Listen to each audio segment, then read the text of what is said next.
We begin with that historic UFO hearing on Capitol Hill today. As we just said, the bipartisan push for transparency, certainly decades in the making. The nation watched gripping testimony of UAPs, accusations of a government cover-up, calls for action, and demands for greater transparency on this issue. What are these unidentified objects? Where did they come from? And are we alone? Take a listen. Here are some of the key highlights from that hearing. Finally, I'd like to thank these three brave witnesses here. They took an oath. They took an oath to uphold the Constitution of the United States, and dadgummit, they're doing it. And we owe them a debt of gratitude. I have experienced advanced UAP firsthand, and I'm here to voice the concerns of more than 30 commercial aircrew and military veterans who have confided their similar encounters with me. Today, I would like to highlight three critical issues that demand our action.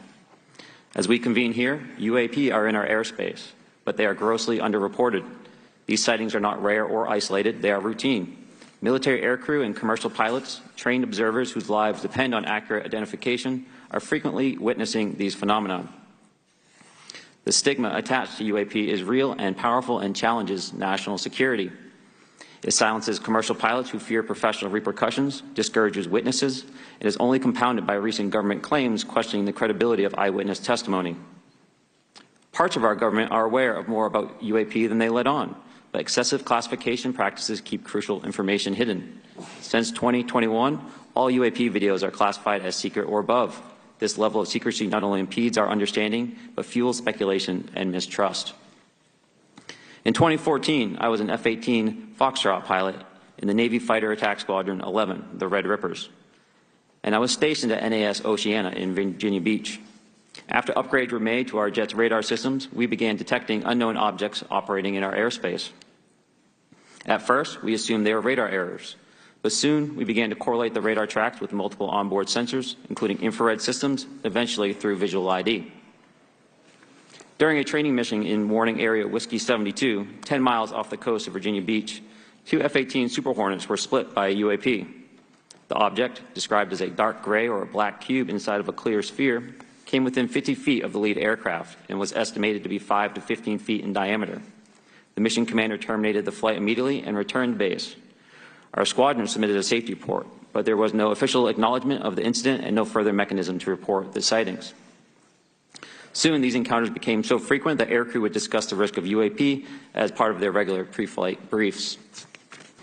The majority of witnesses are commercial pilots at major airlines.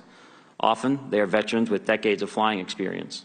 Pilots are reporting UAP at altitudes that appear above them at 40,000 feet, potentially in low Earth orbit or in the gray zone below the Kármán line, making inexplainable maneuvers like right-hand turns and retrograde orbits or J-hooks. If everyone could see the sensor and video data I witnessed, our national conversation would change. I urge us to put aside stigma and address the security and safety issue this topic represents. If UAP are foreign drones, it is an urgent national security problem. If it is something else, it is an issue for science.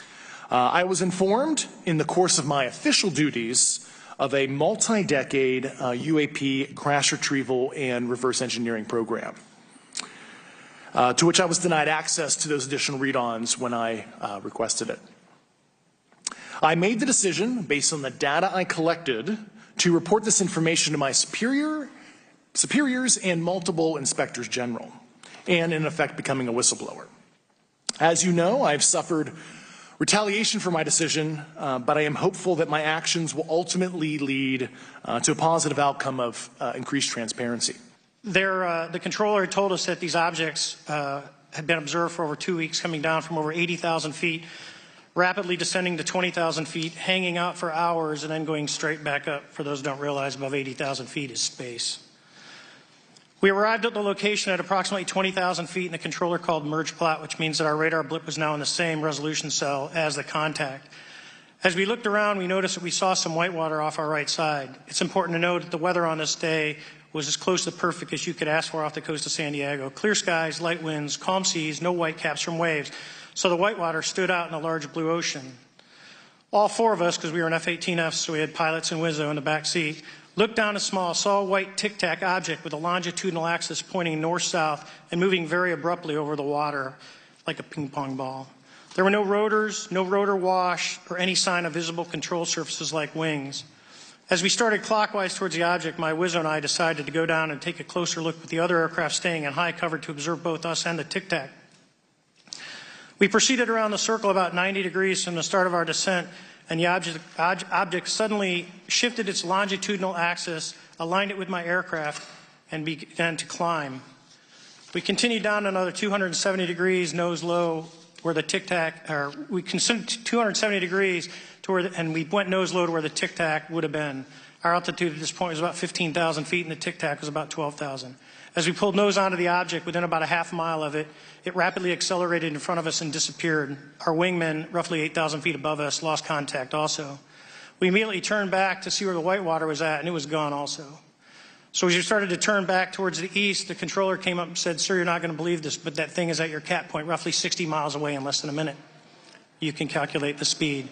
We returned to Nimitz. We were taking off our gear. We were talking to one of my crews that was getting ready to launch. We mentioned it to them, and they went out and luckily got the video that you see, that 90-second video. What you don't see is the radar tape that was never released, and we don't know where it's at, of the active jamming that the object put on an APG-73 radar.